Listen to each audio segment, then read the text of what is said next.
Thank you for coming tonight. I'll just kind of briefly introduce this.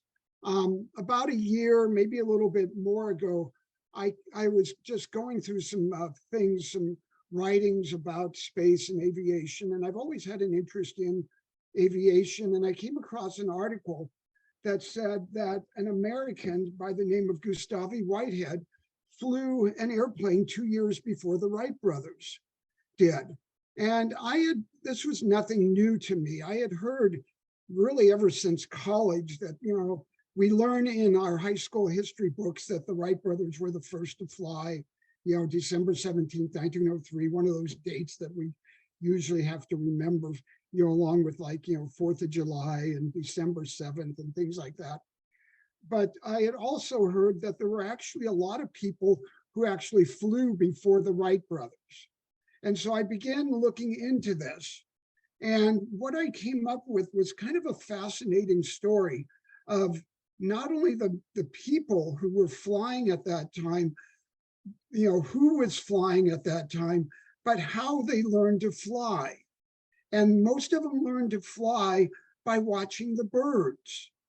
And this, although you may say, well, we watch birds all the time, but they made very detailed notes on how the birds flew, and they wanted to duplicate that. And the Wright brothers weren't the only ones to do that. So a lot of different people did it. In the late 1800s and early 1900s, there were dozens, maybe hundreds of people who were trying to build flying machines. And so I ended up kind of making this presentation. And I first had a chance to do it in October for Fresno Audubon, and then I wasn't able to. And then I was asked to do it tonight. So again, thank you all for coming. And we're going to start talking about how the birds taught humanity to fly. Okay, and since the dawn of humanity, of course, humans have always wanted to fly like the birds, free of the limitations to travel on the flat surface of Earth. And again, this is just one of many. The Greek myth of Daedalus and Icarus demonstrated this yearning to fly, actually to fly like the gods flew. And of course, in those days, that was a real dangerous thing. And in Christian and other religious mythology, the angels fly on wings far above humanity. And so flight was really considered kind of divine. And many birds were seen as sacred creatures because they could fly. You think of like ancient Egypt and the ibis as a sacred creature. It was able to fly. And this was true in many, many different cultures. And so before the modern era, many people thought or sought ways to fly, like the birds. And the best known was Leonardo da Vinci. Leonardo, of course, is known for a lot of different things, his paintings, his engineering feats, many, many different things. But he also drew fantastic flying machines. And remember, this was in the 1400s.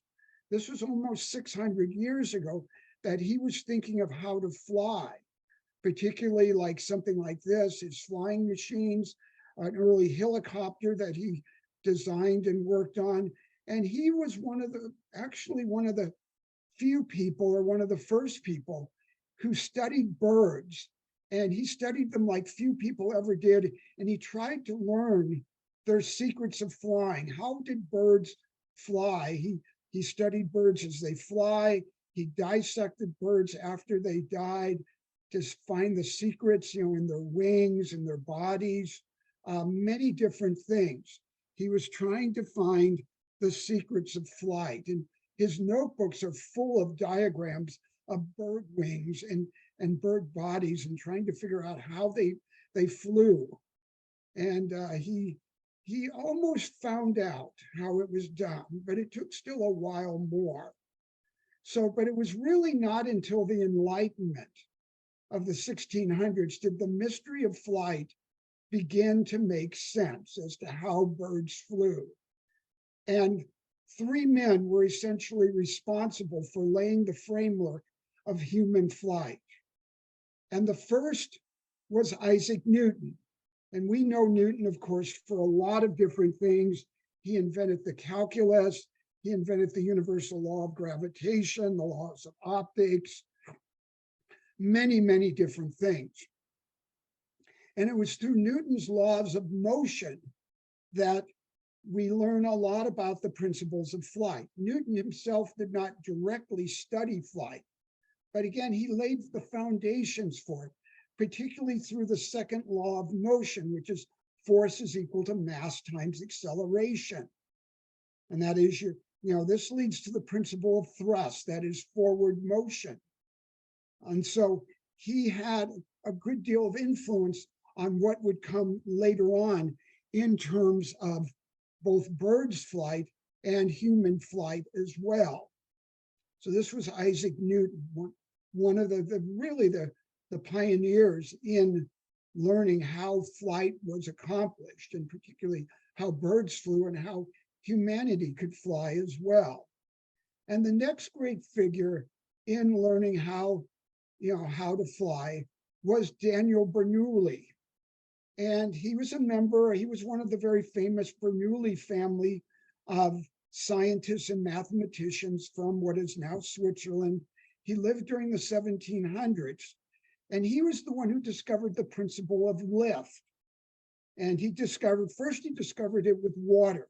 He discovered that water flowing over an object causes the pressure on top of the object here to decrease, therefore resulting in lift. And like I said, he discovered this with water, by using water, but later it was realized that the same thing could apply to air as well. And so Bernoulli also studied birds, and he discovered that the wings of birds are longer and have more surface area on their tops than they do on their bottoms. And so, you take a look at a wing here, where it's much longer here, much more curved and longer on the top than it is on the bottom. And this type of pattern, or this type of design, is known as cambering in engineering. And so he realized that birds have cambered wings, and when air flows over the bird's wings, the molecules on top are stretched more and the pressure is lowered, causing lift. And so this was one of the early discoveries, that birds' wings are designed to produce lift, allowing them to fly into the air. And so this was Bernoulli, one of the main discoverers of lift and how birds fly and how humans could fly as well. And so this set the stage for the next major person in flight. And this was a man named George Cayley.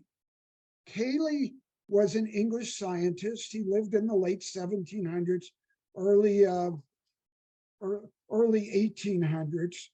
And he was the one who realized and came to understand the four basic principles of flight. And again, he too studied birds extensively. And so he came to the conclusion, building on prior research, like again, Newton and Bernoulli, that birds fly due to four forces. You have thrust pushing them forward, you have lift pushing them up or pulling them up, you have weight pushing them down, and you have drag decreasing their forward motion. And so these are the four basic principles of flight: lift, drag, weight, and thrust. And every flying machine, whether it be a natural one like a bird or an airplane, uses these four forces, or these four principles. And so he realized this was how birds could fly. And he also realized that if humans could replicate these four principles, they might be able to fly as well. So using these four principles, Cayley designed a glider as early as 1792.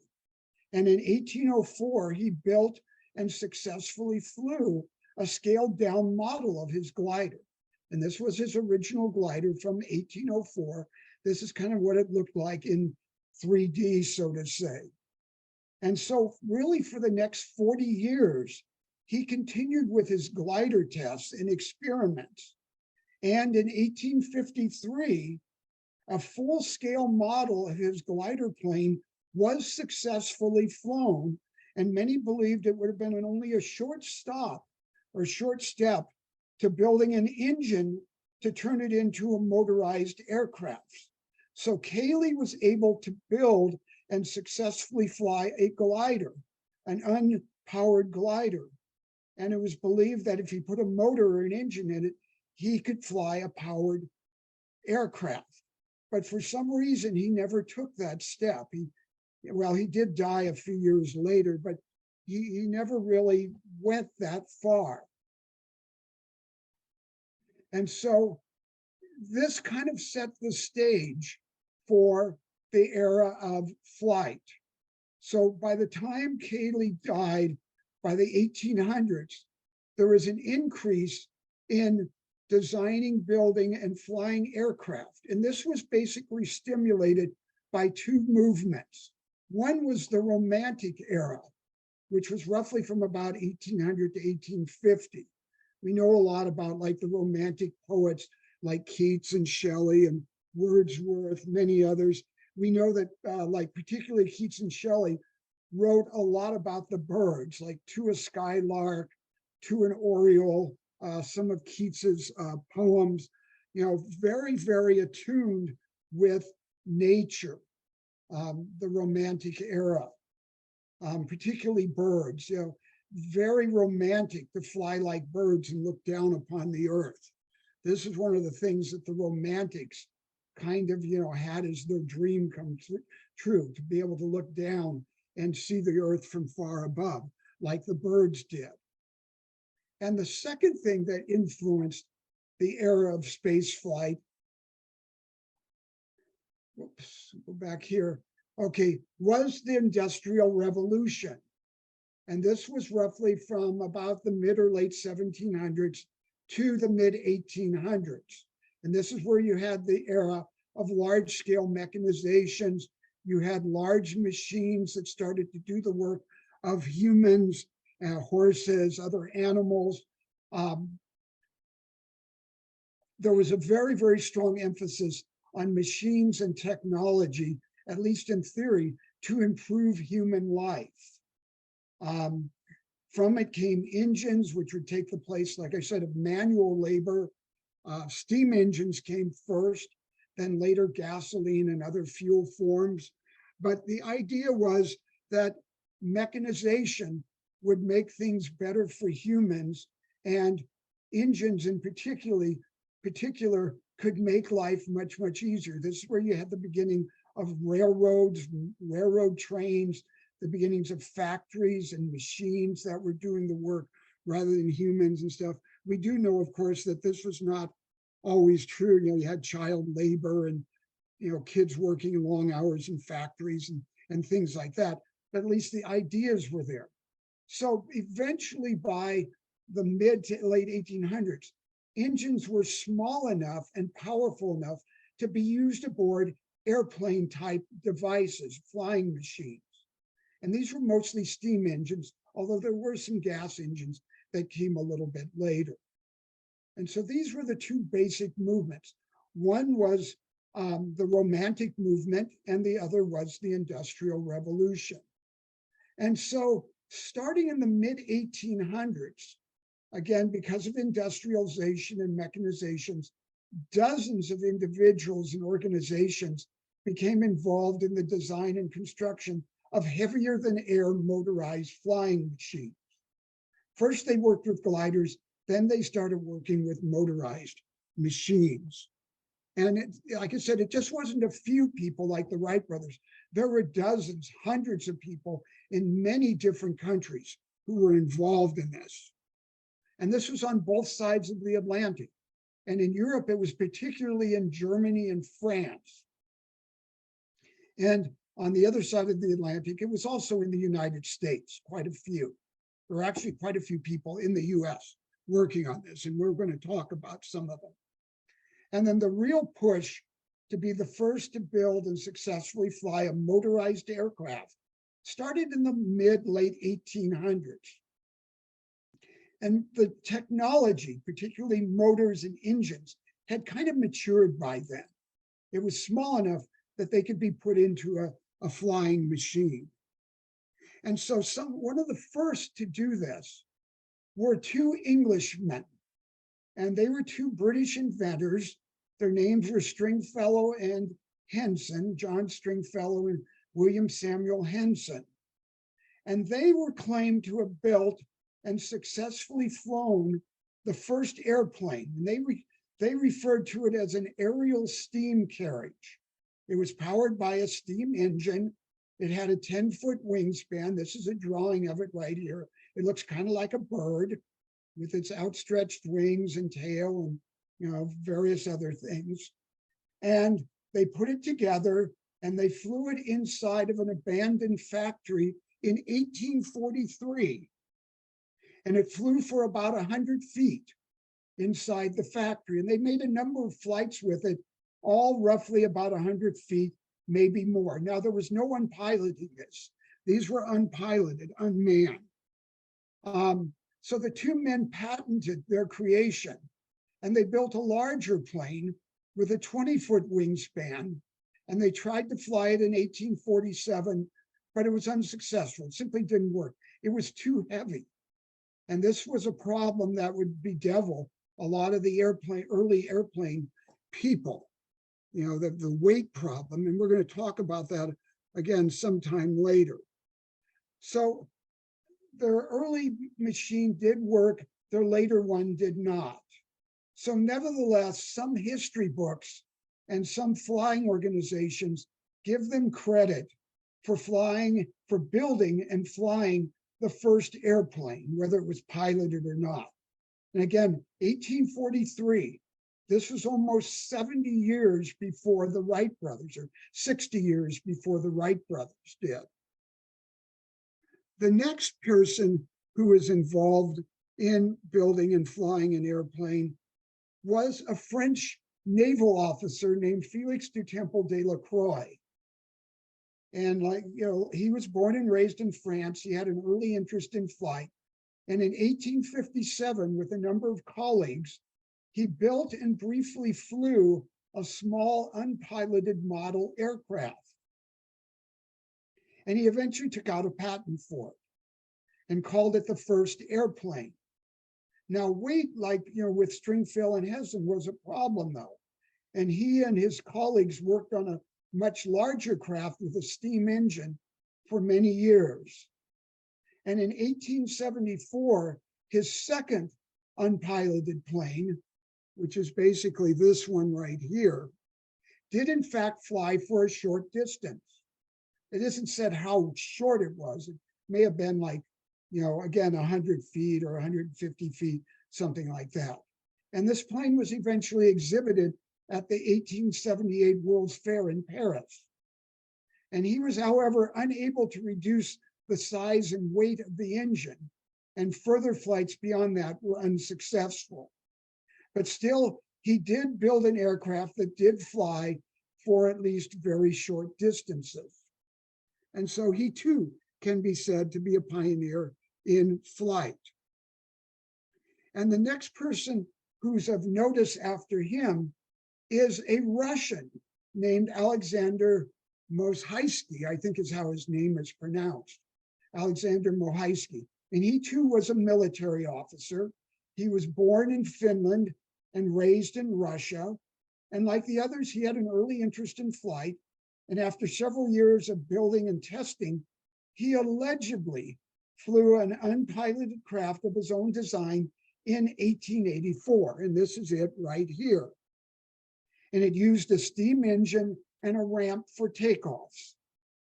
And according to historians, his flights were very brief. Again, it doesn't say how brief they were. And there is some dispute if the plane ever got off the ground at all. But apparently enough agree that, yeah, it did make some very, very short, brief flights. Now, a replica of Mohyski's plane is now in a museum in St. Petersburg, Russia. And Russian historians have claimed for many years now that he was the first person to fly a powered aircraft. So Russians give him the credit for being the first to fly. And so it goes on. Here you have another Frenchman, culminated. And again, he was born and raised in France. And in the late 1880s, he built an aircraft that had bat-like wings. This is it right here, and was powered by a steam engine. And in 1890, he attempted to fly it. And according to witnesses, it flew for about 50 feet with an altitude of about 2 or 3 feet off the ground. And so afterwards, Alde built a second plane, which never flew. And in 1897, he built a third plane, and he demonstrated it in front of French army officers, hoping to sell it to them. And according to witnesses, the plane made a series of short hops along the ground, kind of like rabbit hops. And then it was blown over by a gust of wind and severely damaged, and it never flew again. So afterwards, Alde sort of gave up building his own planes, and he turned to writing books about airplanes in flight. And as you'll find out, many give him credit for building the first flying airplane. Now, he was the pilot aboard it, so it wasn't unpiloted. So the first piloted motorized airplane. Now we come to a man named Octave Chanot, and he was born in Paris, but as a child, he came to the United States with his parents, and he lived in this country for the rest of his life. He was trained as a railroad engineer, not someone who directed locomotives, but an engineer who designed and built railroad tracks, bridges, various other things relating to railroads. And in the 1880s, he became interested in aviation. And by 1890, he was designing, building, and testing gliders. And these are a couple of his gliders right here. This one has like 4 or 5 wings to it. This is a bi-winged glider. He was too old to fly him himself. He never flew him himself. He hired other men as pilots. And he never developed a motorized craft by himself. But by the late 1890s, he had built up an incredible base of knowledge about flight. And he freely shared it with many other would-be flyers. He became kind of a mentor and corresponded with many of the leading aviation experimenters of the day. And we're going to talk about many of them in the next few minutes. Lilienthal, Dumont, Santos, Giotto, Langley, many others. And he also corresponded with the Wright brothers, and he advised them on the design and control of their gliders. And he attended some of their glider test flights at Kitty Hawk. And we'll talk a little bit more about that later on. So this was Chanot, who did not fly himself, but he had a tremendous influence on flight. Now, we go halfway across the world, and we go to India. And this was a man named Shivkar Bapuji Tapaldi. And according to his supporters, who number in the millions, in 1895, he built a flying machine made out of bamboo and wood and powered by a steam engine using cow dung. And he successfully flew it over Bombay Harbor. And they said, according to his supporters, he not only did this once, but he did it several times. And this was reportedly a drawing of his plane going over Bombay Harbor in 1895. And this is a drawing of him. Now, according to Indian aviation historians and experts, there's no evidence at all that this ever took place. They kind of consider it an urban myth. But the Tapaldi story is very, very strong among India's nationalist movement. And they say there is evidence and documentation that he did, in fact, fly. His supporters claim that the British Raj suppressed and destroyed evidence of the flight because they didn't want an Indian to take credit for being the first to fly, and that they did, in fact, take place. Now, several years ago, this goes back about 15 years or so, a movie about Tapaldi and his exploits was made, and it is one of the most popular films ever seen in India. And millions believe that he was the first person to fly an airplane long before the Europeans or anyone else did. So the controversy goes on even today. Then we have Otto Lilienthal. And Lilienthal is a major figure in early flight. He was a German engineer. And again, like all the others, he showed an early interest in aviation. And in the 1870s, he began a very serious study on how flying machines could be made. And like Leonardo da Vinci, he studied bird flight with a particular interest in the wings and eventually developed what is today the modern airplane wing. And here are some of his drawings on birds and how their wings are shaped and developed and how the feathers are formed and where they are on the wings. And he was convinced that if he could learn how birds flew, humanity could fly as well. And he, of course, realized also that birds' wings were longer and more cambered on the top than on the bottom to take advantage of lift. And he was one of the first to realize that birds could fly due to the shape of their wings. And from this, he designed a whole series of glider and airplanes to test his theories. And in 1892, he established the first company ever devoted to building gliders and airplanes. He also developed the equation for lift, the mathematical equation for lift based on birds' wings, and applied it to airplane wings. And so he was eventually awarded over 20 patents for his inventions relating to flight. And many believe that if he had not been killed in 1896 while testing one of his gliders,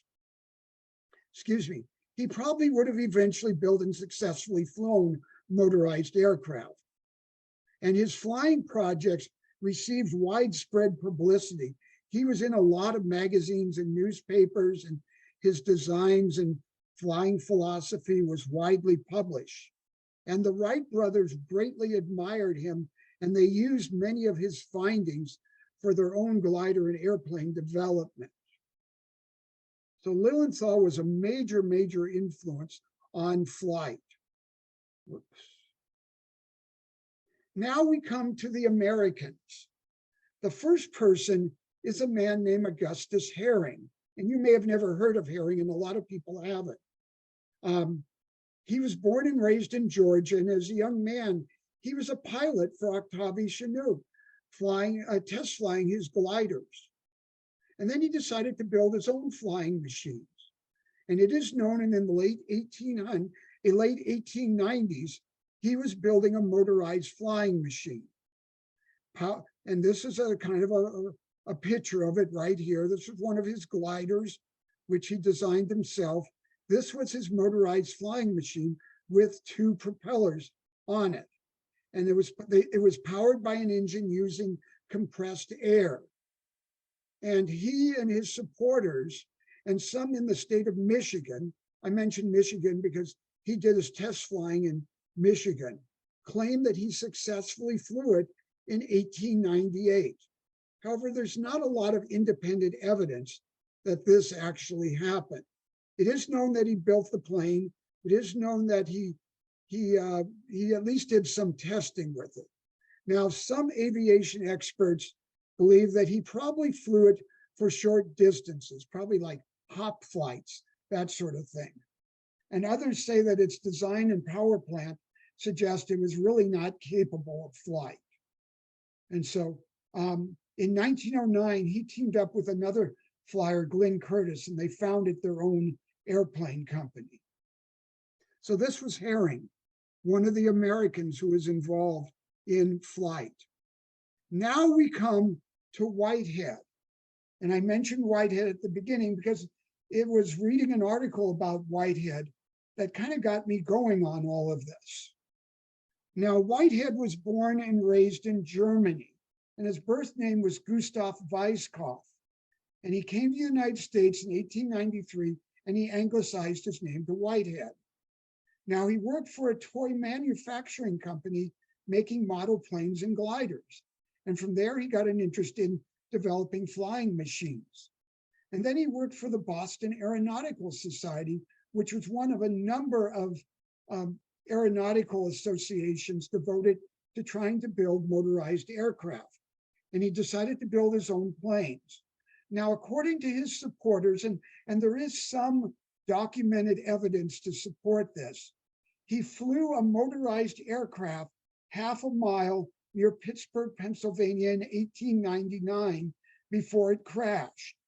Now, he rebuilt the plane, and this is his plane right here. Again, it looks like a giant butterfly is what it looks like. Now, he rebuilt the plane, and again, there is some documentation to support this, although not convincing. And he allegedly flew it again in 1901, again for over half a mile at an altitude of over 50 feet. And then according again to his supporters, his plane also made successful flights in 1902 and 1903. And then afterwards he shifted, he went to designing helicopters. He got interested in helicopters. Now his flights were in fact reported by several newspapers and magazines, but a lot of people kind of, they kind of glossed them over. They were not taken seriously. And some say that really there was no direct evidence that he actually flew. And eventually his flights and his airplane and himself were forgotten. And he died in 1927. And we'll come back to him in a short while. So this was Whitehead. Now we come to another one, and this guy is a real interesting character when I first learned about him. His name was Burrell Cannon, and he was from Texas, and he was a self-taught mechanic and engineer, and he also owned a sawmill, and then he was also a Baptist minister. And in the late 1800s, he again became interested in air flights, and by 1901, he had designed and built a bizarre-looking aircraft, which he called Ezekiel's wheel, after the biblical story. And according to eyewitnesses and some written reports, in November of 1902, the plane, which was piloted by one of his assistants, flew for about 50 yards near Longview, Texas, before it had a crash landing. So this was his plane right here. Now, again, there's a lot of stories about it. Supposedly there were eyewitnesses to it. There was a little bit of documentation that he did in fact build a plane. Whether it actually flew what was claimed, what he claimed to do it, or what his assistant claimed to do it, that is still kind of vague. Aeronautical experts and engineers have examined his plane. There's a replica of it in a museum in Texas, and I haven't been able to find out where exactly it is.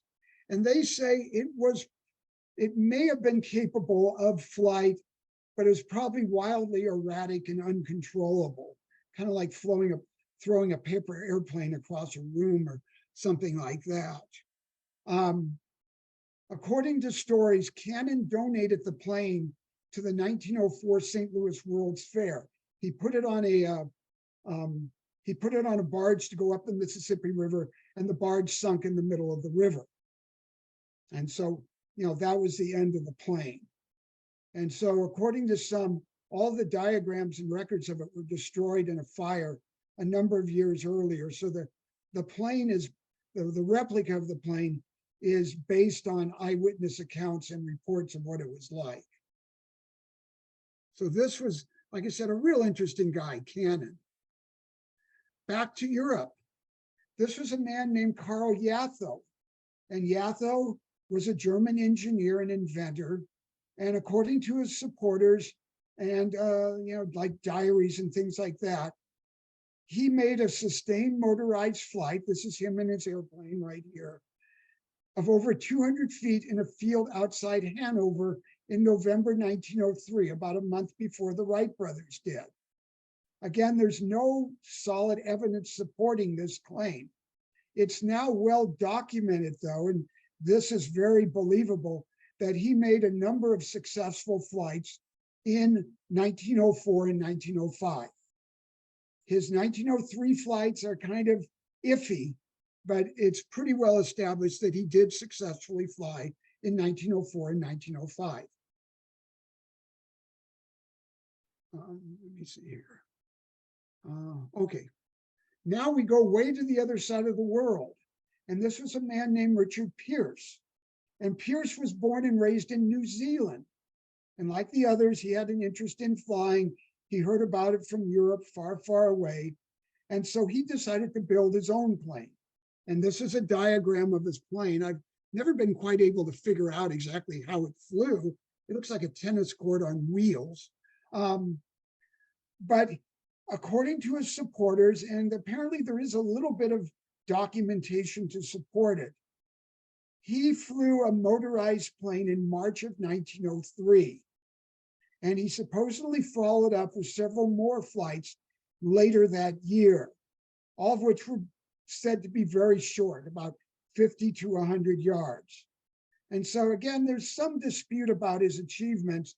And Pierce himself, when he was much, much older and maybe not all there in the head, he made some contradictory statements about his early flights as well. He sometimes said that the flights occurred in 1904 and not 1903, among other things. It is documented that he took out a patent for a flying machine in 1906. And he did, in fact, fly an aircraft in 1909. So, again, you can take his flying claims seriously, which some people do, or not so seriously. Now, Samuel Langley is probably the best known American, other than the Wright brothers, to achieve flight. He was an astronomer. He became interested in designing and building airplanes after he became director of the Smithsonian. And in 1896, he built a 1/4 scale model of an airplane, and he successfully flew it off a houseboat in the Potomac River. And the unpiloted craft flew almost half a mile. And so he decided to build a full-scale powered airplane. And in October of 1903, with a pilot at the controls, he again had the plane, called the aerodrome, catapulted off a houseboat in the Potomac River. And this time it fell almost immediately into the water. And then a second flight in December of the same year produced the same results, and Langley gave up on flying. Now, the aerodrome eventually went on display in the Smithsonian, and based on its unmanned scale model flights, it was declared the first motorized craft to fly. And this is something that would come into conflict with the Wright brothers. Now, we go to the Aero Club de France. Now, this is the most prestigious flying organization in France, and it was established in Paris in 1898 for the purpose of encouraging and promoting the development of flying vehicles. And it quickly became the premier organization in France and all over Europe. And it made Paris the center of aviation efforts.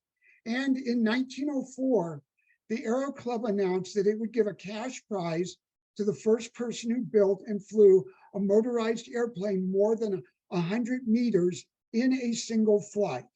And this spurred aviation hopefuls all over Europe, and they began working on planes to win the prize and be, quote, the first person to fly. And so one of these was a man named Trajan Vula. And he was born and raised in what is now Romania, but was then part of the Austro-Hungarian Empire. And he moved to Paris as a young man. He built his airplanes there and continued testing them. Between March and August of 1906, he made a series of short flights, none longer than about 30 or 40 meters. But he considered, he did get them off the ground, but he considered them unsuccessful because they were incapable of, a sustained flight. And so he built another airplane in 1907. It didn't work much better, and he gave up. So he did fly, but only for short distances. The next two people who were involved in the Aero Club de France's prize were Gabriel Voisin and Louis Blériot. And Voisin was born and raised in Paris. He was inspired to build his own airplanes by seeing Adelai's aircraft on display at the Paris World's Fair. And then at the same time, this is around 1903, 1904, he met Blériot, who also had an interest in aviation, and Blériot eventually became his chief test pilot. And Voisin's planes started flying around 1905. He built his own planes. And 1906, he established his own airplane company. And it's now believed that Blériot flew Voisin's airplanes for short distances in the summer of 1906, but not enough to make it 100 meters. And so he was disappointed that he didn't do it. He and Blériot ended their partnership in 1907. Blériot went on to design and build his own planes. He became the first person to fly across the English Channel in 1909. And Voisin established his factory, and he built over 300 of his airplanes between 1907 and 1914. And many of the early pilots in Europe bought and flew Voisin aircraft in the years before World War I. Now we get to Alberto de Mas Santos. And he was born and raised in Brazil. He was the son of a wealthy plantation owner of Portuguese descent. And he went to France as a young man. He lived in Paris most of his adult life. And first he experimented with balloons. He had an interest in aviation. And when the Aero Club announced his prize, he decided to go into motorized aircraft. And so his first plane flew for about 10 meters on July 29th, 1906. And then 2 months later, on October 23rd, 1906, in a modified version, he flew for over 60 meters on a preset course in front of a large crowd of people. And onlookers in the news media considered this the first true airplane flight. And then on November 12th, 1906, he flew over 140 meters and won the Aero Club's prize. But shortly afterwards, it crashed during a test flight and was never repaired. Excuse me. Now in Brazil, he's revered as the first person to fly. And many history books consider him the pioneer of air flights. Now, if you remember the 2016 Summer Olympics in Rio, the opening ceremonies very prominently featured Dumas Santos and claimed that he was the first person to fly. And if you ask Brazilians today who was the first person to fly, they will say without hesitation, Dumas Santos was. Everyone knows that. And so we go back to the Voisin aircraft. Whoops, there we go. One of the people who bought a Voisin, I just threw this in, one of the people who bought a Voisin aircraft was the famous magician and escape artist Harry Houdini. And he bought it in Paris in 1910. He learned to fly. And then during a magic show tour in Australia in 1911, he took it to Australia and he became the first person to fly in Australia. And so by that time, there were maybe 25 or 30 people in the world who had successfully flown an airplane, and Houdini was one of them. The next person I'm just going to talk about is an interesting person as well. And this was a young man named Feng Ru. He was also known as Feng Zhou Gray. And he came to the United States from China as a boy. He settled in San Francisco. As a young man, he became fascinated with flying, particularly the Wright brothers, and he decided to build his own planes. And he taught himself mechanics and engineering. And his first plane in 1906 was a failure, but his second plane in 1909 was successful. And he successfully flew it on September 21st, 1909, in a field near Oakland, across the bay from San Francisco. And it was the first flight by someone of Chinese ancestry, and it was the first ever flight west of the Rocky Mountains on the Pacific coast. And then in 1911, Feng and his planes returned to China to help Dr. Sun Yat-sen and his revolutionaries overthrow the old monarchy. And he was probably the first military pilot. He flew reconnaissance missions for the revolutionaries, and he was killed in a plane crash in 1912.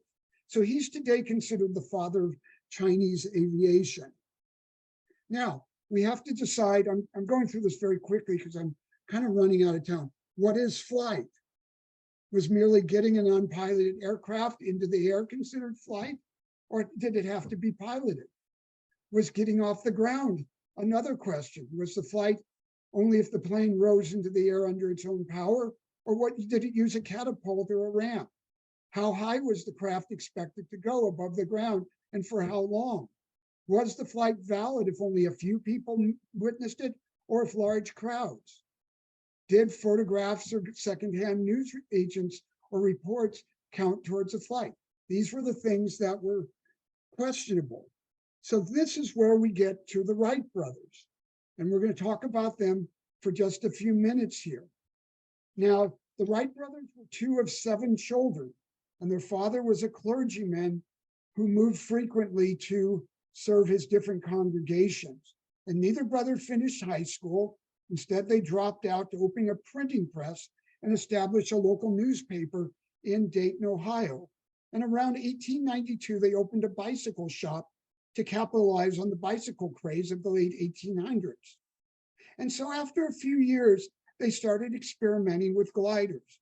And again, they were very much influenced by Lilienthal, and they read a lot of articles about him and how he did it and his experiments and whatnot. And again, even though Lilienthal was killed in a glider crash, they believed that his ideas about aircraft design were correct. They were convinced Lilienthal was on the right path. He was in the right direction. And so they decided to design their own gliders and then their own airplanes. Now, Wilbur was the mechanical genius of the two, and he realized the main problem with airplane design was control. Most other aviation pioneers were concerned with power. They had to have engines that were very powerful, otherwise the plane couldn't get into the air. But the problem was the more powerful the engines were, the heavier the plane was. Wilbur didn't think it was like that at all. He thought that control was the main question. So he ultimately spent many hours sitting and watching birds fly, trying to understand how they move their wings and bodies to have stable, controlled flight.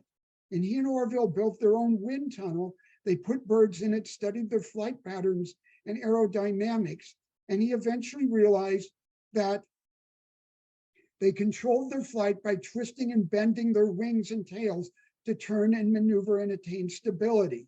So they set about making a glider with what they called wing warping.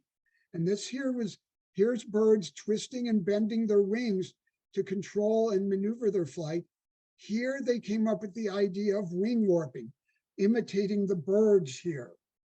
Now, Wilbur also evaluated the principle of lift, and he realized Lilienthal's ideas and equation was essentially valid, but it needed a little bit of tweaking.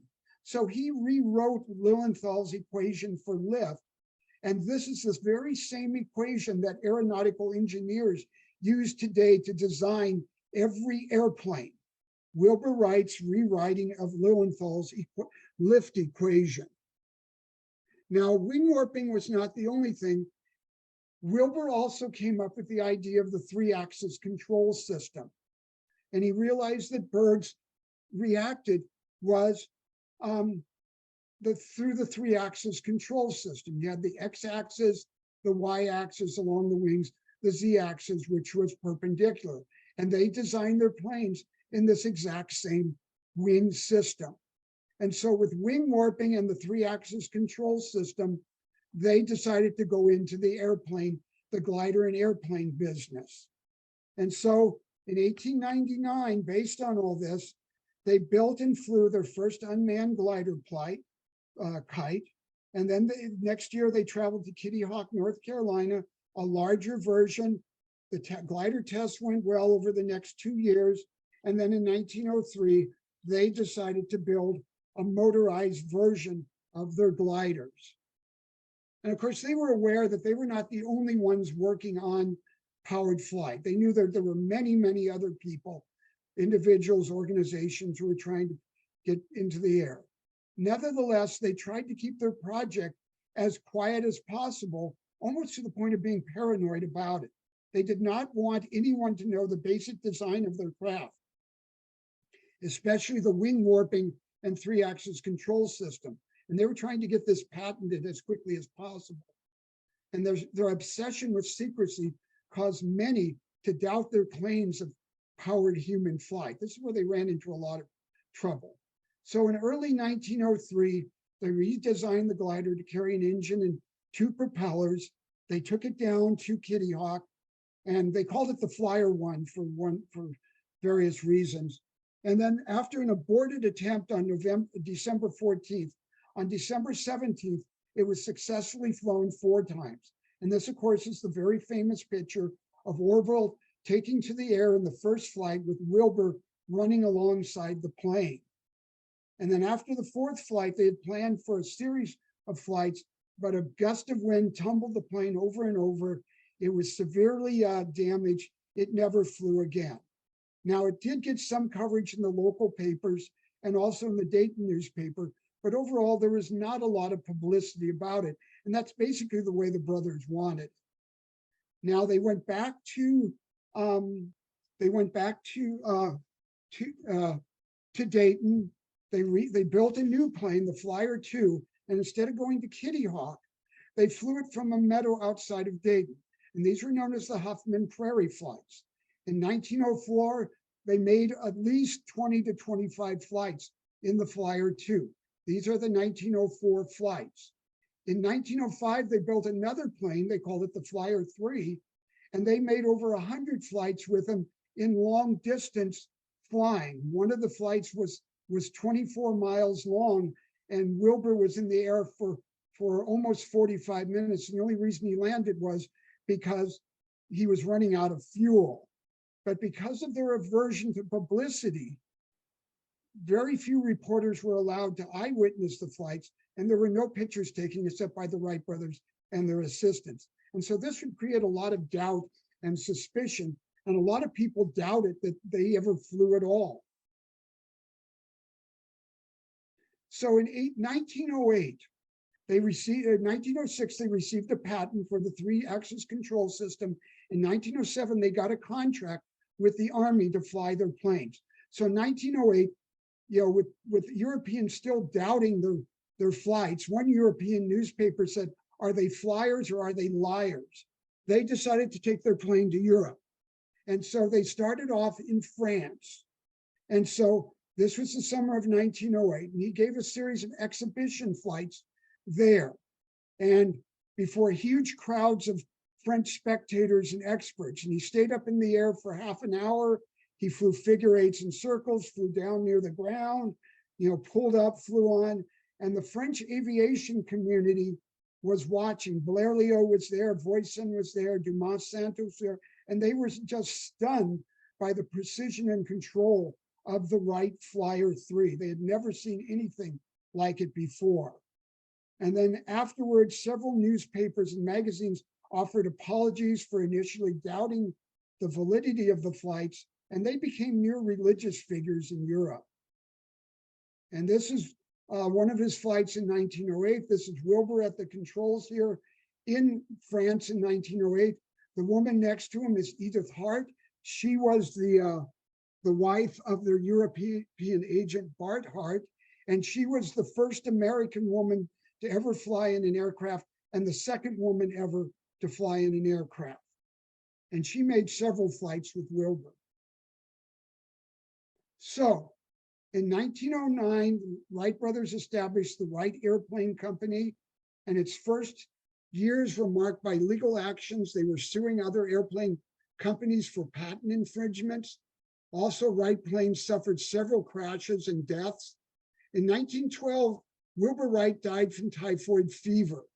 And in 1915, Orville, tired of legal battles, and he was not the administrator that Wilbur was, he sold the company to the Martin Company, which today is Lockheed Martin. And then afterwards, he served on the boards of several companies. He was heavily involved in different aeronautical organizations, and he died in 1948.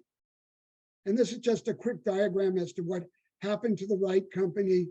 Today, it did split up eventually. One side became Lockheed Martin.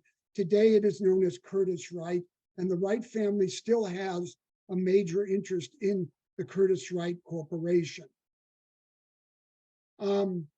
After the original Wright Flyer was wrecked in 1903, it was put into storage. Orville restored it in 1917. It never flew again, though.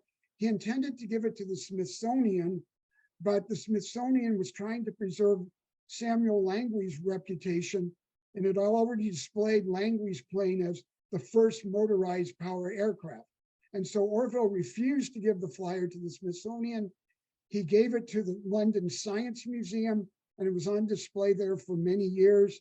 And finally, in 1942, an agreement was reached which would have the Flyer labeled as the first piloted plane to make a motorized flight. And so because of World War II, the Flyer was not returned to the US until 1948. And it's been at the Smithsonian ever since. And so this is the original Wright Brothers airplane. It was again, it's labeled, it's identified in the Smithsonian as the first plane ever to make a powered flight. And so we're going to go on here.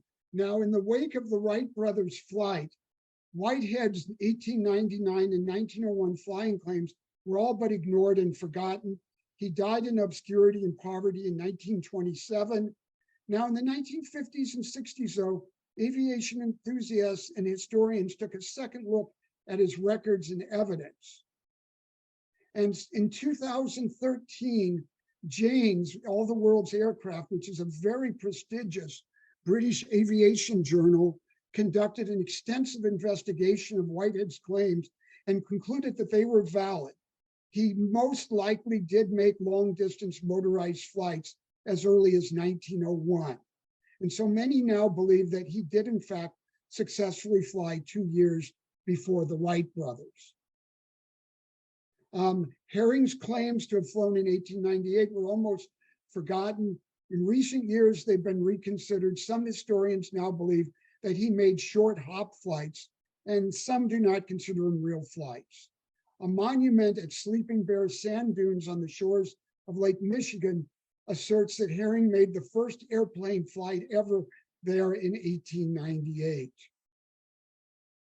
Now, outside the US, in Europe and elsewhere in much of the world, credit for the first successful piloted airplane flight is given to, and this depends on what country you're in, either Alday, Blériot, Dumont Santos, Yatho, Tipaldi, or Pierce. And Whitehead is completely ignored, and the Wright brothers' 1903 through 1906 flights are considered questionable and probably not valid or official. And then the Aero Club de France was the driving force in establishing the Fédération Internationale Aéronautique, the FAI, in 1905. Today, it's the international organization which certifies all aircraft and now spacecraft flights. And now the FAI does acknowledge that others may have flown before 1906, but its official records show that Dumont Santos' November 12, 1906 flight was the first official piloted motorized airplane flight. Nevertheless, aviation historians consider the Wright Flyer 3, the one from 1908, to be the first truly practical and operational airplane. And they now say that the era of modern air flight as we know it began in 1908 with Wilbur Wright's exhibition flights in Europe.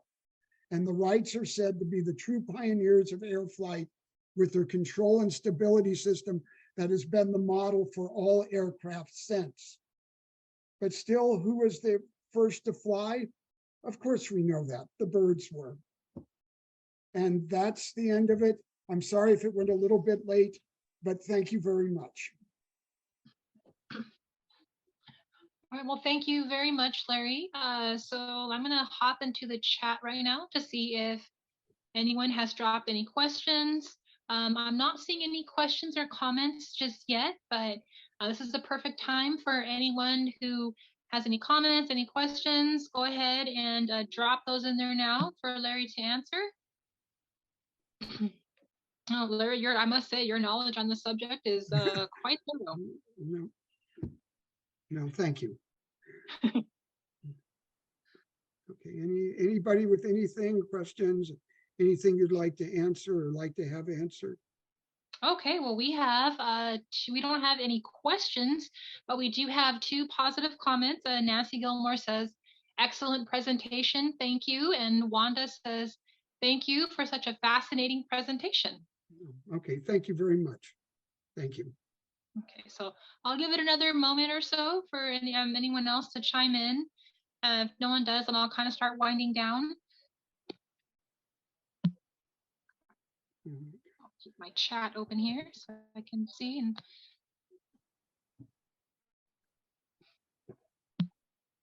see here. Okay, well, I will add one thing. I will add one thing on. One of the things I found out about this when I was researching this was when the agreement was signed to return the Wright Flyer to the Smithsonian agreed never to acknowledge that anyone ever flew before the Wright brothers.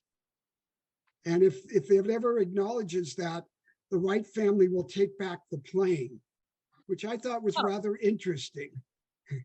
that is quite interesting. Okay. Yeah. All right. Well, I'm not seeing anything else yet, so I'm going to kind of start winding this down. So yeah, thank you again, Larry, for the wonderful presentation. We certainly appreciate you taking the time to give us this presentation, and thank you so much, all of you who joined us tonight. We certainly appreciate it. I want to just take a moment to remind everyone that Fresno Audubon is on social media. We're on Facebook and Instagram, and we also have our YouTube channel that we've relaunched. So if you missed any general meeting presentation from recent months or even recent years, chances are it's going to be up there on our YouTube channel. So if you want to view one of those presentations, or you know someone who missed a presentation who might like to see it, just send them to our YouTube channel. We're really easy to find on there. Our next general meeting is scheduled for Tuesday, March 14th, and Frank Helling will be giving us a presentation on the life of John Muir. So yeah, watch out for email announcements and links to registration for that event. And I am still not seeing anything else in the chat. So I'll say once again, thank you very much, Larry. And I hope that all of you have a great night. And thank you again for joining us this evening. Okay, thank you. All right. Thank you, Larry. All right. Good night, everybody.